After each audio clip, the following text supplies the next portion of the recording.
Let's go ahead and jump in, ladies and gentlemen, and introduce our players for the first game of the day. We're going to be starting up here at the top right-hand side of the map, atop of the purple Protoss player from Team NV. He is Creator. A man that has gotten a lot of support lately. Almost everybody that went to Valencia, they're like, wow, I love Creator. And I've met quite a few of the guys that normally hang out on my stream. They're like, man, Creators is so cool. Everybody is a fan of Creator at this point, and for all the right reasons. In the bottom left side, we're looking at the main base of the man who obviously had an impressive performance in his regional qualifier to make it here. Can he do some damage in the main event? It is Rex. Yeah, Creator got a lot of fans at Valencia, especially, I think, with his extreme reactions, his big emotional outbursts against everything that was happening. It's so cool. I think people have been posting on like Reddit and other places the throwback clips of Creator winning or losing particular matches and having strong visceral reactions, which has been a lot of fun to see. I mean, it's not something we actually get a lot in StarCraft. A lot of the players, they're so used to just kind of holding so much of that emotion in, because StarCraft is such a mental game, right? You have to stay on point. You have to be ready. You have to be prepared to move into that next game, the next series or something. But Creator, he lets it out. It's refreshing to see.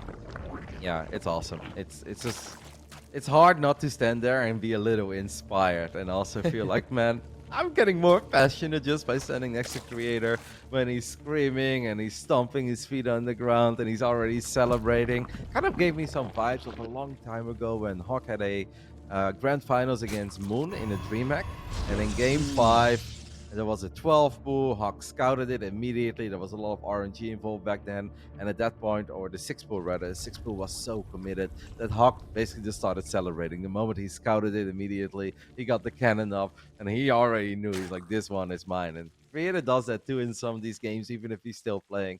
It's really cool stuff. For now, let's see if Rex is going to do something wild, because so far everything is very standard. And I forgot to mention, Rex is of course part of On-Site Gaming. He's got some of the strongest teammates in the world.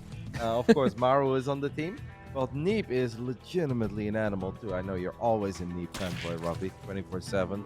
But at this point, it's totally justified. Neep is so damn strong at the moment. And even in this matchup, I don't want to make up a story where it's like, oh, your teammates with Neep, which means he's probably played 20 games against Neep. I don't know if that's the case. And time zone wise, maybe practice is a bit hard for those guys to set up. But even if Rex can just have like a little bit of a chat with Neep about this matchup, I think that could already help him quite a bit, because Neep seems to be legitimately one of the strongest PvZ players in the world. Yeah, I think specifically PvZ, he is killing it in, and he has a really, I think the way that Neeb plays also is about having a super firm understanding of the matchup. He's not one of those players that's just kind of getting lucky with a lot of all-in builds or things like that. He actually just really understands the matchup well, so I totally agree on the Cole. Having a conversation with him will probably be actually quite good kind of point. But I guess I'm also still very curious to see how he's going to play this out, though. How is he going to open it up? Yeah, well, so far we're not doing a whole lot. We do end up losing the Overlord. I mean, he could have put it on the high ground there, but yeah, I guess the Oracle was going to grant high ground vision anyway. I think at this point for Rex, just the most important thing is try not to take too much economic damage. We've seen this time and time again at this point. A lot of the pros love opening up with the Oracles, and it's all about having your queens in the right position. Just having them in the right base is not necessarily good defense, right? Because there will always be an opening for the Oracle. So you kind of want to anticipate from which angle the Oracle comes from and move the queens a little bit forward, further away from the drones, exactly the way that I think Rex is currently doing. Gets a little bit unlucky there. Can he save that one? Unfortunately, he cannot. But one drone is all very acceptable. We can even end up losing up to 4 drones, I would say, against double or triple Oracle.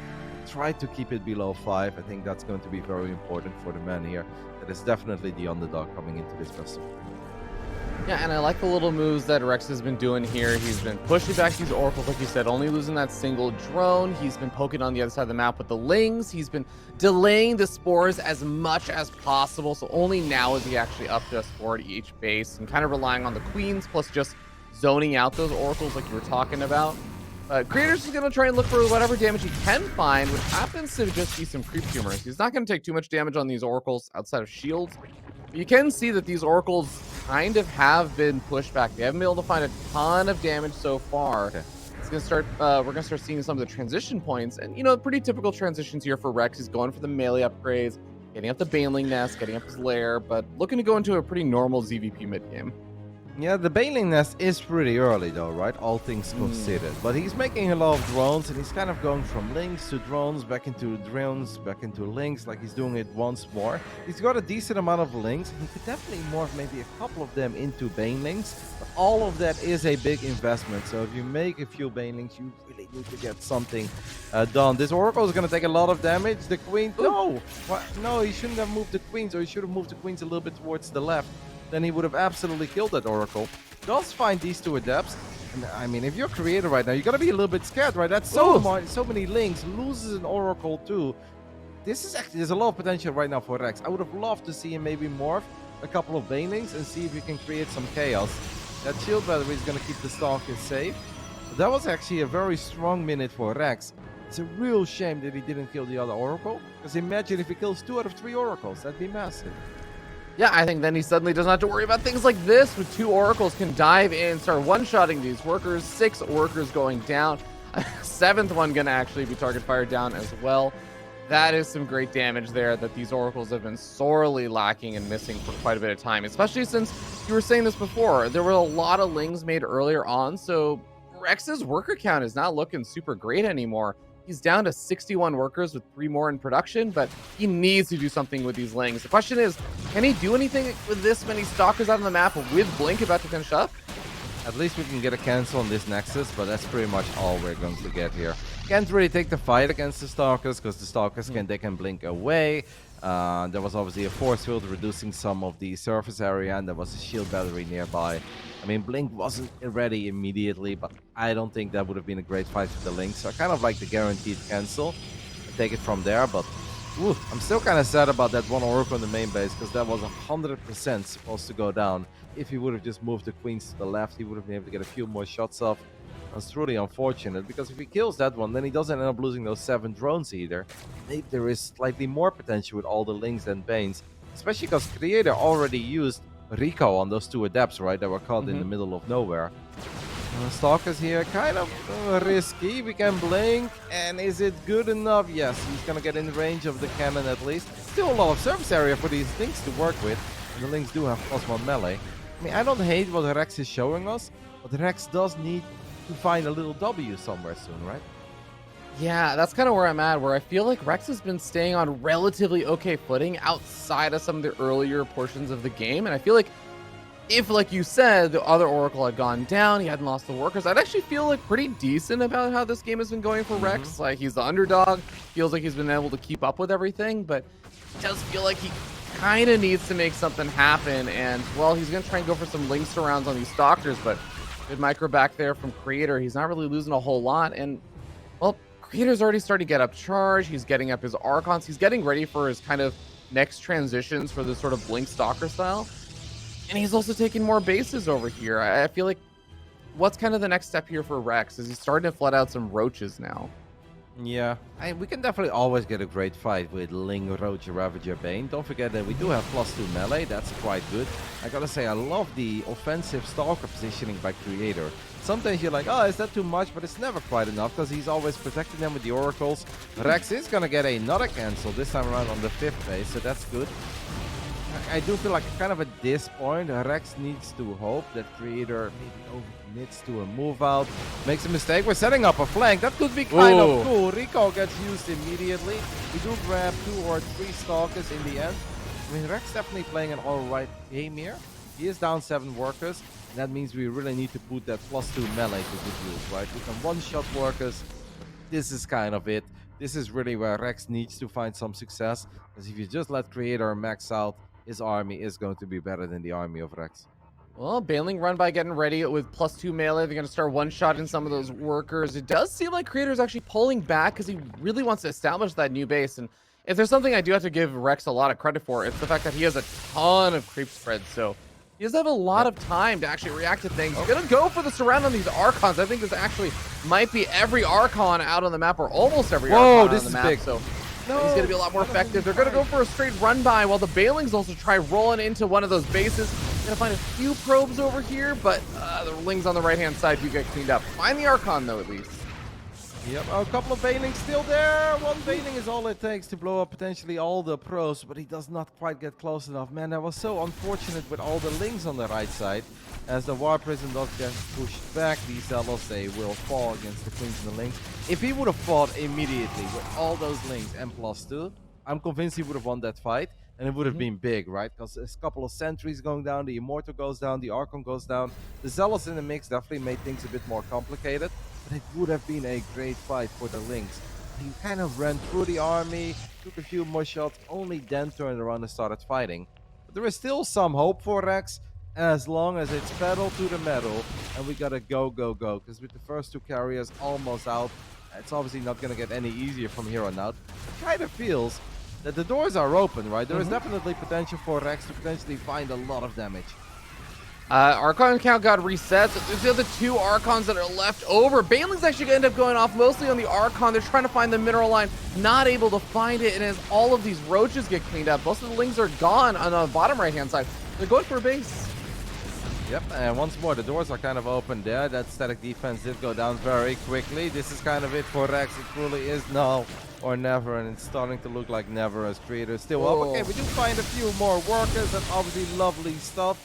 We're still just holding down that link button, but yeah, the carriers, just because you can kind of pretend they're not there, doesn't mean they actually go away, right? The carrier count will go up, and at this point, Rex really has absolutely nothing to deal with a bunch of carriers. And we can maybe bring a couple of queens to the front, but that's something you can do against one carrier, maybe two carriers without any upgrades. But if we're talking about 4 or 5 carriers, a few queens are just not going to cut it. Yeah, Kev, and I don't think a few queens really cuts it when you have as many queens as you have hatcheries out on the map. So it is really about do or die with these Lings doing devastating amounts of damage to keep Creator at home for a bit. And I mean, this is the start to something. Yep. I mean, Rex is definitely finding some success here and there. The problem is that his economy is not big enough and we don't have a Spire. If Creator would have never gone into carriers and the game would have looked the exact same way as it currently does, it'd be like, there's still a lot of hope. Now we do see a Spire go down, but it's going to take a little while before that Spire gets online. Rex still all over this base as well. You gotta love the pacing though of our Taiwanese Zerg player here. He's literally everywhere at once, has killed 20 probes again. Takes out another cannon, takes out the Archon, might even find a few more Stalkers. I mean, I'm loving this gameplay. Is it good enough? That I'm not quite sure about. Go for the Nexus then with all the Lings. Oh, maybe he could have taken it. Now the carriers show up. If we right click on it, it's going to be really close. No, he won't get it. Still, lovely, very active gameplay here by Rex. Yeah, you know, I'm totally with you that I feel like if he can just continue the chaos and keep Creator in this uncomfortable feeling, Creator doesn't feel like he can move out. I mean, he's losing a lot of workers, and even though his worker count is actually still it's almost at 60, despite how many workers he's lost, if Rex can somehow buy enough time, he does have the Spire on the way, he has the Infestation Pit on the way. I think the problem is he really has to continue getting a ton of damage onto these Lings as that carrier count grows. Suddenly, there is an unanswered attack in the air that is going to gradually whittle away at that Ling count. Yep. Hallucinated. Phoenix did not get the confirmation. I think that there is a Spire. I'm going to take another look at that. Nope, did not see it yet. So maybe Creator still thinks that it's nothing but Lings, Roaches, and Ravages for Rex. That's not totally the case. Rex still trying to run around with multiple squads, even bringing a couple of Spore Crawlers to the front. I mean, Ravi, I'm really starting to believe here, because we are going to have some time to get a few Corruptors out too, even if we don't have a crazy good economy. This really is nice, especially if he finds a few more damage, a few more probes. And he takes out 7 workers. Carrier takes a little bit of a beating. It's important for Rex not to lose all of his ground army before he gets his first few Corruptors out, but this is pretty insane gameplay, man. He has created a 25 worker lead. He's getting a lot of extra random upgrades too, right? +2 Carapace, +2 missile attacks. Rex really sending it and bringing the fight to Creator here in our opening match of the day. Oh, he was doing such a great job with these Ling and Bane run by. He's going to be able to break through the wall in as well and gets into the natural. There is a cannon over there that will eventually go down. I think some of the reinforcing zealots should be able to clean things up, but still very annoying. It's going to open up opportunities for later. The problem is, can he still deal with the carrier fleet, even though he's got up the Spire, even though he's up the Infestation Pit, even though he has up +2 missile attack upgrades, there are still no units to attack air outside of these queens. No, but I kind of like the idea with the spore crawlers and the queens just to kind of keep the carriers busy for a bit. But then Rex just kept on spending all his money on more roaches, more like upgrades that I don't think are the upgrades that are going to win in the game.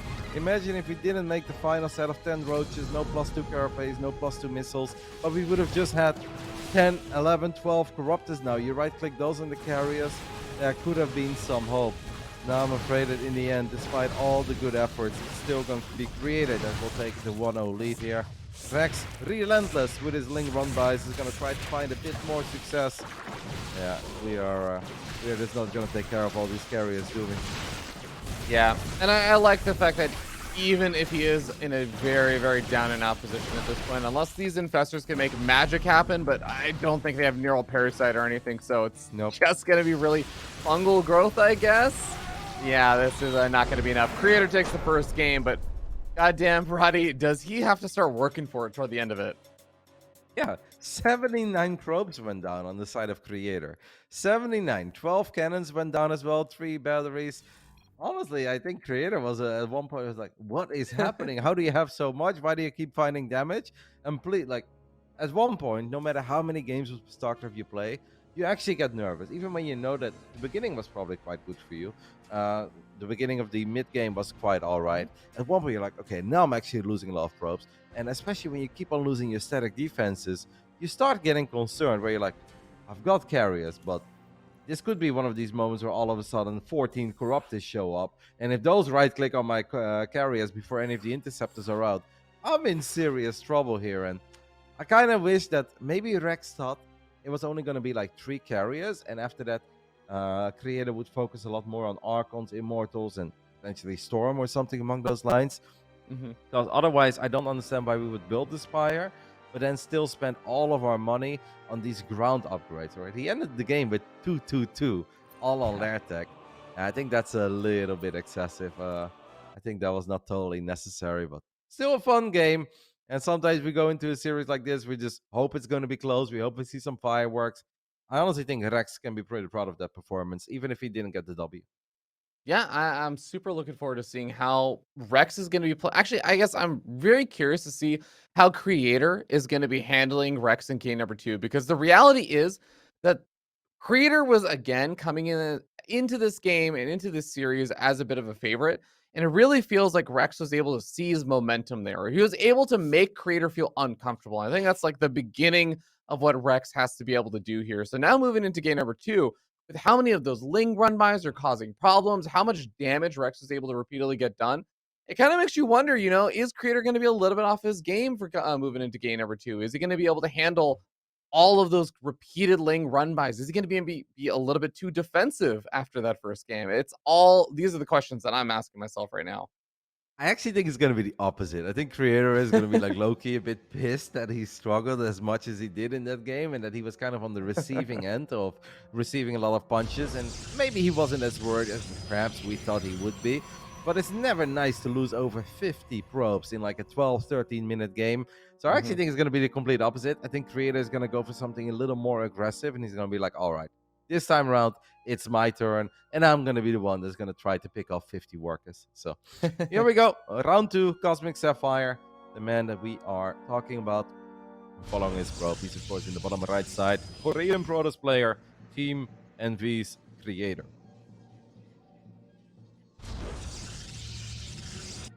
And up in the top left-hand side of the map, we have our yellow Zerg player from Onside Gaming. He is Rex. Pretty underrated player. Sorry, go ahead. Oh, I was just going to say, a pretty underrated player, because I feel like, the region sort of gets overshadowed by some of the other more chaotic players out there. But I've been loving the chaos that Rex is bringing today. Yeah. I mean, like, Haas, in a weird way, is still the biggest name to come out of the region. But I do think that his results over the last few years have actually been very impressive. And no matter what tournament you send him to, he dukes it out with a couple of the Europeans that we all rate very highly.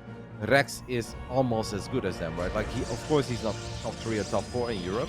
But if you look at the top 12, top 15, Rex can absolutely hang with those guys. And he beats them pretty often on big stages too, whether it's a Homesteader Cup or even a Katowice the earlier rounds. So for Rex to be the one to represent the region this time around, I think that really goes to show that this man knows how to spell StarCraft 2 and he knows how to play a decent game. Couldn't agree more. It's so nice to see some more players coming out of the region and competing at that international level and being so effective. This is actually Rex's first TSL, so I'm guessing he wants to make a big splash. I think Creator was also participant at TSL 8, kind of only made it to top 32 or so, but Creator is also in a different level of gameplay these days. I mean, when you say it like that, I'm starting to second guess myself, as we have a Twilight Council, by the way, this time around. So I think I was onto something. I think Creator wants to be a bit more feisty and aggressive this time around, but didn't Creator win TSL 4, mate? Oh my God, hold on. I'm going crazy now. I think you're right, actually. Zerg, against a certain Zerg player that I guess shall not be named. Yes, actually, I think way back in the day, you might be right. Actually, this is your era of StarCraft, where I was just a lowly little fan, and I was still just getting your signature at events. You know what's a fun fact, by the way? When you type in Creator on a League the number behind his name is 2. So basically, like, when Aligalek was created, he was the second player ever they put into the database because he was that important at that moment, and he obviously played in a lot of matches at that point. So, you know, a lot of players have very high numbers. Some of them are like number 2,000, 2,500. Creator, literally the second player ever to enter the Aligalek database. That's actually such a sick fact, and well, we'll see if he can become number 1 in this match, as he is going to be going for a Dark Shrine, by the way. Nice little opening here. You know, Kev, it's been so funny because I feel like this opening has really made a bit of a comeback. It's not that it's the most common opening, but I do feel like I see it 3 times more often than I used to 3 months ago. And this opening lately has actually shown a couple of very cool spin-offs, variations. And I want to give a shout out to a man that I think you're a very big fan of, and that is Maples, also known as Mape the Ape. And Maples had such a cool playstyle with this build against Solar in Nation Wars. So basically, he walked in 4 DTs, or 3 DTs, it was 3 or 4, on the edge of creep. But then he didn't actually put the Dark Templars inside of the War Prism. He just floated the Prism over creep directly towards the main. So Solar's like, okay, I gotta follow this, right? So he's following the Prism with all his queens, his links, his roaches. And then Maple sends 4 DTs into the third base, kills the Spore Crawler, kills the Hatchery. I was like, oh my god, like 200 IQ, big brain gaming. I love it. And that's what I think is cool about this build. There are so many different ways to play it. We do need to surround that Spore Crawler, though. We need to surround the Spore. Oh! No, Rex, that hurts. Oh my god, it's a disaster. There's no lair, guys. There is no other way to get detection here outside of burrowing a new Spore or somehow getting it up. These DTs are just going to go ham. They're not even going after any of the drones. They're just actually killing the queens. Yep, I mean, indeed, you can run a Spore Crawler over, but Rex is already in a world of trouble. Does find 1 DT. And the other, this is so cool by Creator as well. He zones away 1 DT. No, move it. You have to move it a little bit. Yeah, perfect. Right on the edge of detection. And now the Spore moves, but he can't really run it away too far. This Hatchery, I think, is still going to... Whoa, I'm surprised he doesn't think he can kill that. Yeah, there's only going to be 1 transfuse left, and it wasn't even going to be available in time. Well, I mean, this also works. Maybe he just wants to actually keep Rex busy, and now he still gets it in the end. I mean, Creator with some sick execution. This is what I love about the DT build, man. There are still so many different ways to play it. You can play it safe. You can just go into a couple Archons, but you can also do this kind of stuff. I did not expect it to happen, because Rex, even if the Spore Crawler was a few seconds late on the third base, what you normally see high-level Zerg players do is that they see the DTs, they run their links towards the Spore, they surround the Spore, and maybe you kill like 1 or 2 drones, but then you need to get out of there because that Spore will finish up. But the Rex somehow missed the shimmer of the DTs, didn't protect the Spore Crawler, and, well, Creator is good enough that you really don't need to give him an opening like that. Yeah, this is going to be a pretty deadly situation now as, you know, after these Archons are finally pushed back, maybe we can also take a look at the resources lost as we see more drones going down as well. I think that another DT or something getting some good damage done. But yeah, this is 1 DT loss in exchange for 13 drones, an Overlord, some Queens, a Hatchery, and still getting more damage on. Oh god, they're gonna kill the Sport. Roddy. Oh god, this is really painful. Yeah, it's a bit of a disaster. I mean, Creator has only lost a single unit in this game, like you said. He's just having a good time. Told you Creator was probably going to be a little bit pissed about that previous right. game. Well, this is what a pissed off Creator looks like. It's complete domination here in game 2. Even if he would lose the Prism with 2 Archons inside of it, Creator is still light years ahead. Yeah. Pretty tough spot here, and Rex has got to make some miracles happen for a comeback, but Creator is doing exactly what really, really great players do, which is not actually allowing for Rex to just kind of get into his groove. He's continuing to try and harass with those Archons. He's continuing to try and send in DPs, test the waters. If Rex is cutting too many corners in terms of defenses to try and make some offensive happen, he is actually just going to be in a lot of trouble. And yeah, the Archons continue to be annoying. The Lings get swatted back. Creators stand on top of it on both offense and defense. Yeah, I mean, Rex is already in a lot of trouble. He knows it. He's still going to try because TSL 9 is a big tournament. Obviously, EPT points on the line and the chance to travel to one of the greatest countries on this planet. So nobody wants to leave a game early, but if this was a ladder game, Rex would have already been 3 minutes into the next one, mate, because he knows that this is over. There's honestly just nothing you can really do. He's going to try to make one big roach attack with Ravages and +1 missile attacks. Absolute Hail Mary play. He's going to see that arm and he's being like, yeah, that's probably not going to do it, right? It's like, nope. Yeah, there's almost a tough. Zealot for every Roach, and that's Zealot's backed up by 4 Immortals and 6 Archons, so this is going to be very, very tough. I feel like, yeah, this is not going to be one that I think Rex is expecting to come out of, but like you said, going to give it his best shot.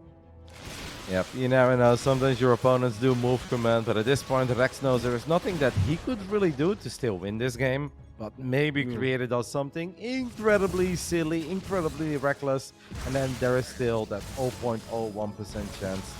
But it's probably not gonna happen. A lot of roaches in the main base, but yeah, Rex just had enough of it. I really can't blame him. Sure,